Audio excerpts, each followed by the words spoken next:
जब हम किसी पे एक उंगली उठाते हैं तो 3 उंगली अपनी तरफ भी आती है। शायद मुझ में भी कुछ कमी है, अगर मैंने आप पे उठाया तो मेरे पे भी 3 उंगलियां तरफ आई कि मुझ में कुछ कमी है।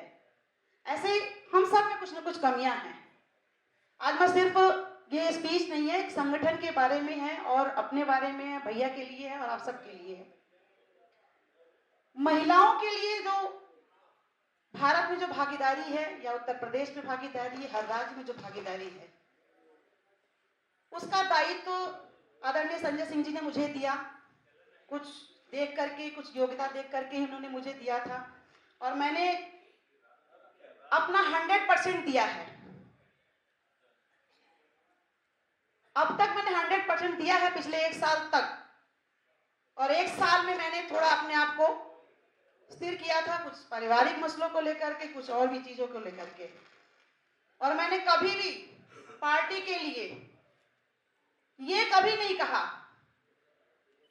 कि मैं काम नहीं करूंगी। निराश जरूर हुई थी लेकिन हिम्मत नहीं हारी मैं। मेरे अंदर का वो जज्बा अभी भी वो बाकी है,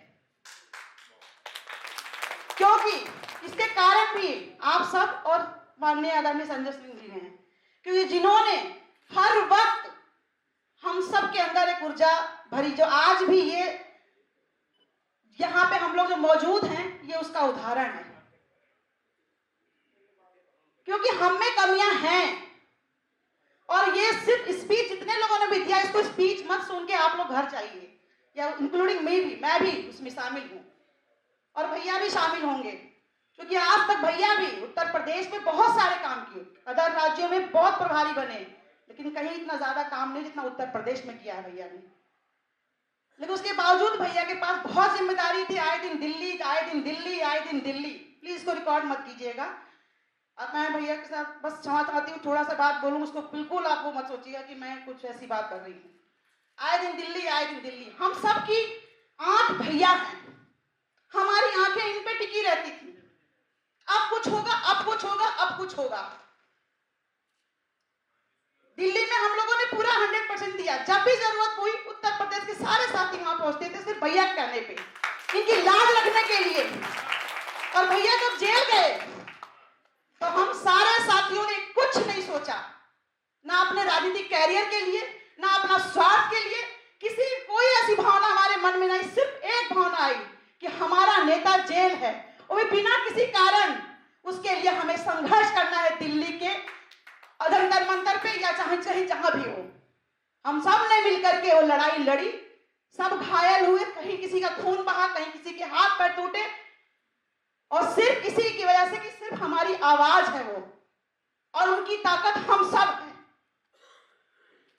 तो हमें अब अगर कुछ रास्ता दिख रहा है, कुछ दिशा चाहिए हमें, तो हम सबको खड़े होना पड़ेगा, क्योंकि हम लोग संगठन के लिए बने हैं। और रही बात स्वार्थ की, तो स्वार्थ है।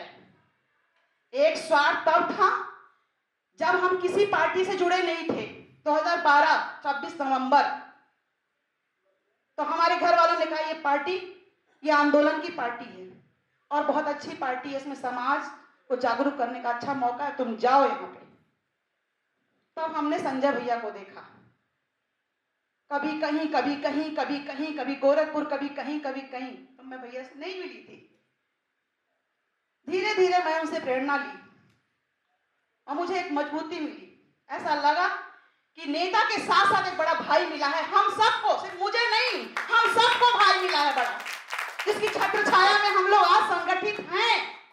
कहीं ना कहीं आप लोगों को दिलों में संजय सिंह जी के लिए इज्जत अभी भी है, और अगर अभी है तो इनके लिए, पार्टी के लिए तो सब लोग खड़े होते हैं, लेकिन इनके लिए, क्योंकि ये पार्टी की मजबूत स्तंभ है। और अगर ये विफल होगा, अगर ये निराश हो गए, तो उन सब की जिम्मेदार हम सब होंगे।